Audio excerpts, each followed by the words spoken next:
หมายสูงพี่น้องผู้บันแห้งสื่อข่าวเซนมีเดียขอดังเสียงนะคะเนาะมื้อนี้ก็แม่นยาในวันที่28เดือนธันวาคม2025นะคะบุญดาในรายการข่าวตอนนี้ได้ก็เตียวดังข่าวเงาเกี่ยวกับไปลองตับซึกว่า USA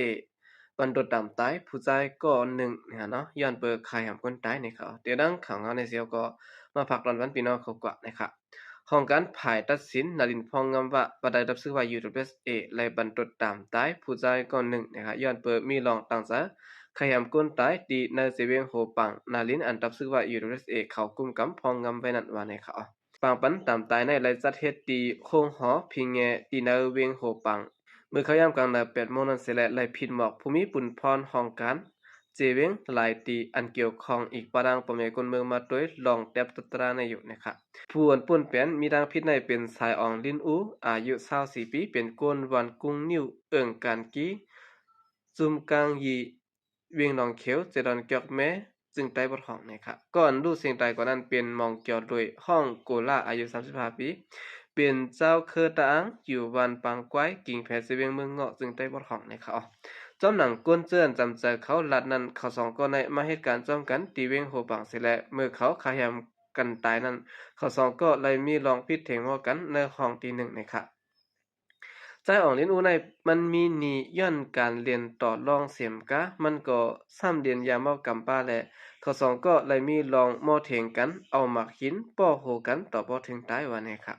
สายอ่องเรียนอูในมันมีนีย้อนการเรียนเกมมันก็ยินยามอกำซ้ำเขาสองก็เถียงกันน้ำมันเอาหมักหินป้อโหมันวันนี้ครับว่าเสมีลองขยำกันตายยาวใจอ่องเรียนอูเอาพ้นวีโวของมองเกี่ยวลื่นและเงิน1 บาท 50 หยวนและอันมิดีพาขอกพวกนั้นเสร็จแล้วขึ้นเรียนกว่าตีห้องต่อรองแทงนะครับจำหนังไม้มีนารินพ่องงำว่าตอนสีนั้นลองป้วนเปลี่ยนสุนไดปุกโกสุนโตและสุนไลติโมคเลจีก้นเมืองมาตรา191อันตั้งซะคาแหมก้นตายนั้น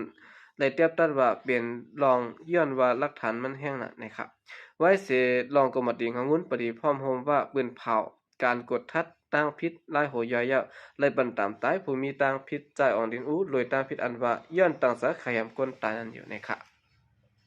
โอเคนั่นก็เป็นข่าวเงาตั้งฝ่ายตับซึกว่าบรรทุตามตายผู้ใจก่อนหนึ่งเนี่ยน้อยย้อนขยำก้นตายนะครับ14แล้วข่าวขึ้นมาถ่อมด้วยข่าวเงาเกี่ยวกับไปลองหมากแดกดีเมียวตีมือคำนาปังเลือกตั้งนะครับที่เวียงเมียวตีเจเมืองยางเผือกมือคำว่าไหนนะครับเนาะก่อนนาปังเลือกตั้งป้อมจุมซึกมันเขาที่สัตว์เฮ็ดนั้นเป็นรองหมากแดกหลายกำไหนกนเมืองในพื้นที่รัฐบาไว้หนังไหนในวันที่27เดือนธันวาคมเขาย่ำกลางค่ำ8 โมงปลายนั้นเป็นรองหมากแตกทับกันตีหิมหอมลุมแก้งไข่เย้ภายนาลุมแด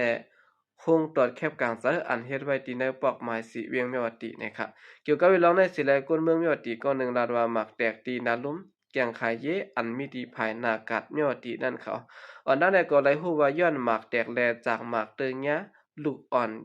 ยิ่งอ่อนก้อนหนึ่งนะครับอันมีที่หิมรุมนั้นไหลหมัดเจ็บเฮาแห้งเสิแลแล้วตัวส่งกว่าห้องยาในเขาหมากในเปลี่ยนหมากป้อมหือหมากเมียงหือหมากอันเฮ็ดเอาหั่งกล้วยหือในนั้นได้ก็อำไปแล้วฮู้ซ้ำแต่โตค่ะเสียงมันแตกทับกันหลายกำแพงปิดซะในเขาหมากแตกในเป็นตีหิมโฮงเฮียนชาสามปุอามากาฮกอันตั้งไว้โฮงตอดแคบกลางซะภายในห้องเฮียนมอนและฮู้หนังในเขาได้ยินว่าไว้สิเป็นรองหมากแตกยาวก้นเสื้อนอยู่หิมหอมโคไม้2กำพองอ่อนกันแตกตื่นไปกันไว้นะครับย้อนเบิดจุ่มของสีซึกมันเขาติดสะเทศปางเลือกตั้งอันเหมือนหนังเมื่อในวันที่28เดือนธันวาคมนั่นแหละภาคเก็ดแคเจเวงและวันเอิงผังมันไล่ปืนเผาปันพังคนเมืองปืนติหาเงื่งเวอย่าเปกว่ามาวันและอย่าเปกว่ามาจำเจออองติโฮงตอดแคบกลางซะและอันมีซึกมันเขาอยู่เศร้าเสื้อนั่นในเขาโอเคนั่นก็เป็นข่าวเงาหมักแตกดินในสีเมียวัดตินะครับเนาะ14แล้วข่าวขึ้นมาถ่อมด้วยข่าวเงานะครับ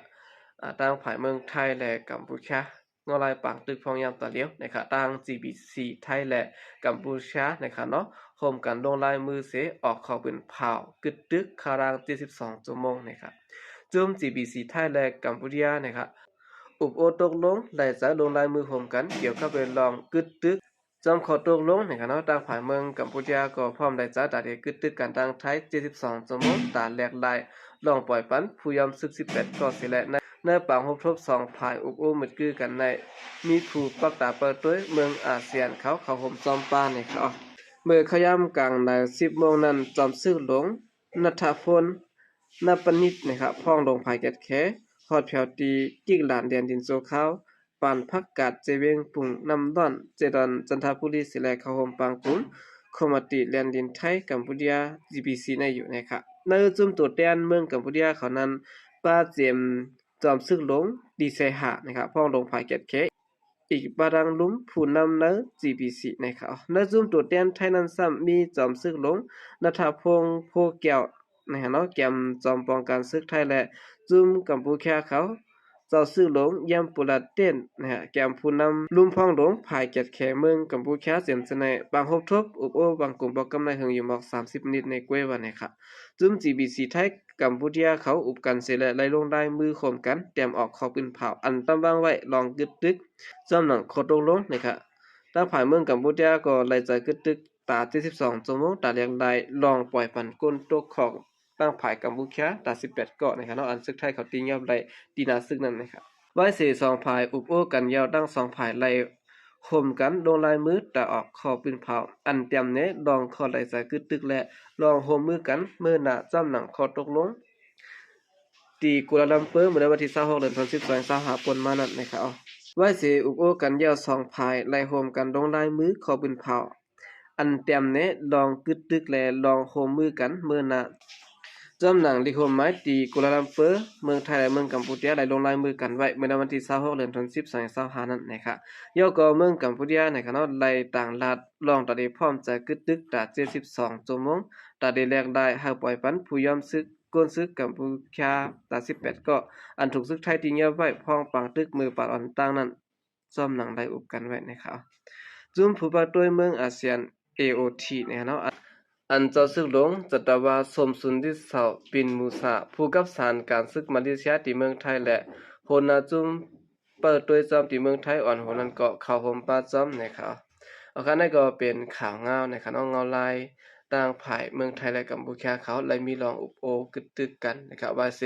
เลยเป็นปางตึกกันมาคารัง10วันไปนะครับเนาะเอาคำเดินสุดในก่อนยินจมนับยองกูมันถึงพี่น้องผู้กำแถมเป็นแถวขอดังเสียงเขายินจมนับยองมีน้ำเสกขาใจก็เรียกมาส่งค่ะ